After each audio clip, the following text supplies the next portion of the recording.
ሁለት ዞኖች ሲጋጩ የሚጎዳው ሳሩ ነው እንደሚባለው አባባል በአሜሪካና በቻይና መካከል ያለ የንግድ ቴክኖሎጂ ግጭት በሁለቱ ሀያላን ሀገራት ብቻ የተወሰነ ሳይሆን በመላው ዓለም እያናወጠ የሚገኝ መዋቅራዊ ችግር ነው።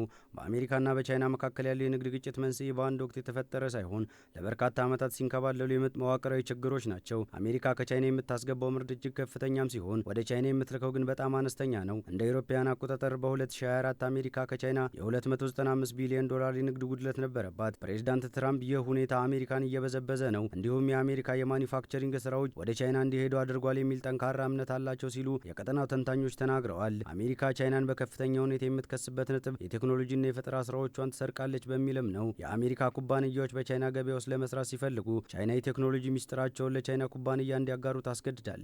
እንደ ቲክቶክ እና ህዋዌ ያሉ የቻይና ኩባንያዎች የአሜሪካን ዜጎች መረጃ ለቻይና መንግስት አሳልፈው ሊሰጡ ይችላሉ የሚል ስጋትም አለ። ቻይና በሳይበር ስርቆት የአሜሪካን የንግድ ሚስጥሮች ትሰርቃለች ተብሎ እንደሚታመን መረጃዎችም ያሳያሉ። ይህ ስርቆት ለአሜሪካ ኢኮኖሚ በአመት እስከ 600 ቢሊዮን ዶላር ኪሳራ እንደሚያደርስ ይገመታል ሲል ቢቢሲ ዘግቧል። ቻይና እንደ አውሮፓውያን አቆጣጠር በ2025 አርቲፊሻል ኢንተለጀንስ፣ ሮቦቲክና ኤሌክትሮኒክስ መኪናዎች ባሉ የላቁ ቴክኖሎጂዎች ዓለምን ለመምራት ያቀደችውን ስትራቴጂክ አሜሪካን አሳስቧታል። አሜሪካ ይህን ስትራቴጂ በፍትሐዊ ያልሆነ የመንግስት ድጋፍ የታገዘና የአሜሪካን የቴክኖሎጂ የበላይነት አደጋ ላይ የሚጥል ነው ብላ ታምናለች ነው የተባለው። ቻይና የላቁ ቺፖችን ተጠቅማ ወታደራዊ አቅሟ እንድታሳድግ በማሰብ ወደ ቻይና የሚላኩ ቴክኖሎጂዎች ላይ ጥብቅ እገዳዎችን ጥላለች። ቻይና ምርቶቿን በዓለም ገበያ ርካሽ ሆነው እንዲቀጥሉም በማድረግ የገንዘቧን ዩዋንን ዋጋ ሆን ብላ ዝቅ ታደርጋለች የሚል ክስም በአሜሪካ በኩል በተደጋጋሚ ይቀርባል ተብሏል። ግጭቱ የተፈጠረው አሜሪካ የኢኮኖሚ የበላይነትን ለማስጠበቅና ቻይና በፍትሐዊ ያልሆነ መንገድ እያደገች ነው ብላ ስለምታምንም ሲሆን ቻይና በበኩሏ የአሜሪካን እርምጃ የእድገት እንቅፋት አድርጋ ነው የምታየው። እንደ አውሮፓውያን አቆጣጠር ሚያዝያ 2025 ዓ.ም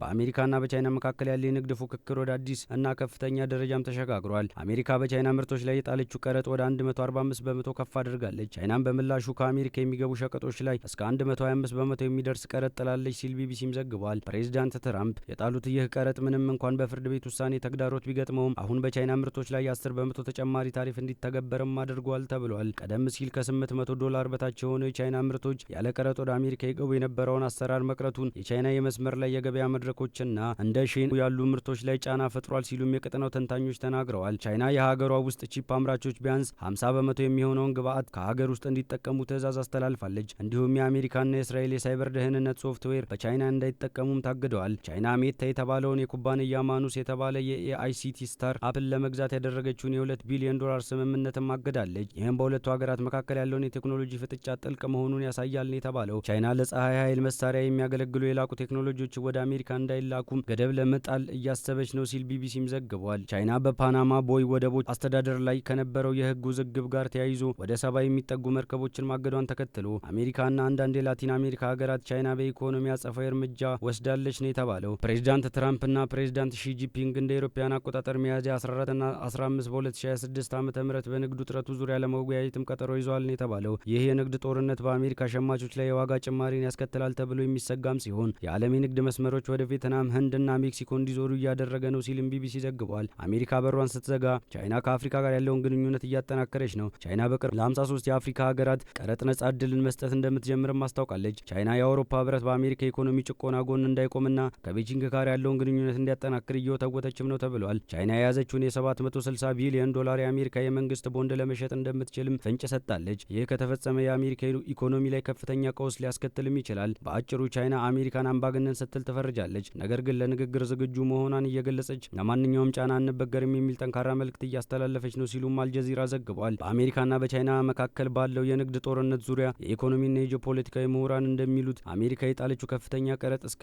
145% በዋናነት የሚጎዳው የአሜሪካን ሸማቾች እንደሆነ ይገልጻል። ይህ የአሜሪካ የዋጋ ግሽበት በ5% በላይ ሊያሳድግ እንደሚችልና ለአንድ የአሜሪካ ቤተሰብ በአመት አማካኝ የ1000 ዶላር ተጨማሪ ወጪ እንደሚያስከትልም ይገመታል። የዓለም ገንዘብ ድርጅት አይኤምኤፍ እና ሌሎቹ ተቋማት ይህንን ግጭት የዓለም ጠቅላላ ምርትን በ0.3% አካባቢ ሊቀንሰው እንደሚችልም ያስጠነቅቃሉ። ሁለቱ ሀያላን ሀገራት በኢኮኖሚ እጅግ የተሳሰሩ በመሆናቸው ሙሉ በሙሉ ለመለያየት አይችሉም። ይልቁኑ አሁን እየታየ ያለውን ስጋት የመቀነስ ስልት ነው ሲሉ የጂኦፖለቲካል ምሁራኖችም ተናግረዋል። የቻይና ምሁራን እንደሚሉት ቤጂንግ በአሜሪካ ላይ ያላትን ጥገኝነት ለመቀነስ የንግድ አጋሮቿን ወደ ደቡብ ምስራቅ እስያ፣ አውሮፓና አፍሪካ እያዞረች ነው። የአሜሪካ እገዳ ቻይና የራሷን የከፍተኛ ቴክኖሎጂ ውጤቶች እንድታመርትና ወደ ፈጠራ ስራ እንድትገባ ክፊት እያደረገላት እንደሆነም ይተነተናል። አብዛኞቹ ተንታኞች በመጪው ግንቦት ወር የሚካሄደውን የትራምፕና የሺጂፒንግ ስብሰባ ውጥረት ለማርገብ ወሳኝ መሆኑም ይስማማሉ። ይሁን እንጂ ስብሰባው መሰረታዊ ልዩነቶችን ከመፍታት ይልቅ ግጭቶቹ እንዳይባባስ የማድረግ ሚና ሊኖሩ እንደሚችልም ይገመታል። ምሁራኑም ግጭቱ ውሎ አድሮ ሁለቱም ወገኖች ወደ አንድ አይነት መካከለኛ ስምምነት መምጣታቸው እንደማይቀርም ይተነብያሉ።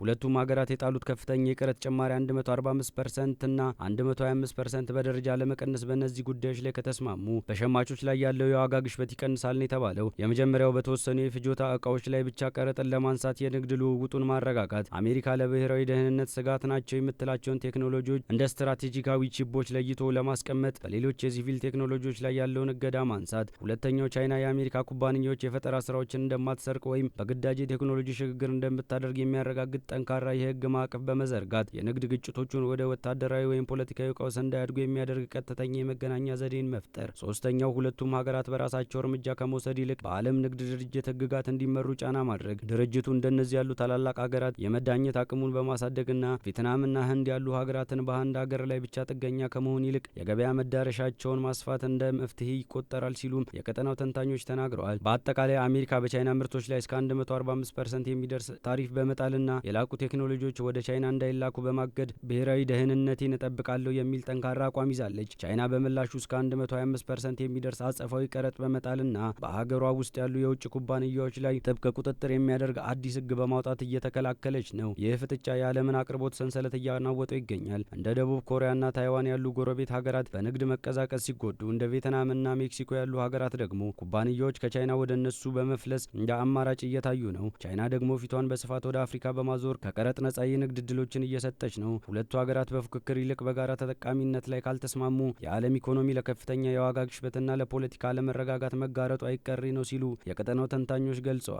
እጅ ለእጅ ከተያያዙ ተራራን ያንቀሳቅሱ እንደሚባለው ሁሉ ሁለቱ ሀያላን ሀገራት በኢኮኖሚ እጅግ የተሳሰሩ በመሆናቸው ሙሉ በሙሉ መለያየት አይችሉም። ይልቁኑ አሁን እየታየ ያለውን ስጋት ለመቀነስ ስልታዊ ሁኔታዎችን ማዘጋጀት አለባቸው ነው የሚባለው። የዓለም የገንዘብ ድርጅትና ሌሎች ተቋማት እንደሚያስጠነቅቁትም ይህ ግጭት የዓለምን ጠቅላላ ምርት በ0.3 በመቶ አካባቢ ሊቀንሰው ይችላል። ሁለቱ ሀያላን ሀገራት በኢኮኖሚ እጅግ የተሳሰሩ በመሆናቸው ሙሉ በሙሉ መለያየት አለመቻላቸውም አስጊ ሆኖ ተገኝቷል ነው የተባለው። ይሁን እንጂ አሁን እየታየ ያለው ውጥረት እንዳይባባስ በማድረግ ወደ መካከለኛ ስምምነት እንዲመጡ መደረጉም የሸማቾችን የዋጋ ግሽበት ለመቀነስና ዓለም አቀፍ የንግድ ልውውጡን ለማረጋጋት ወሳኝ መሆኑን ምሁራን ይስማማሉ።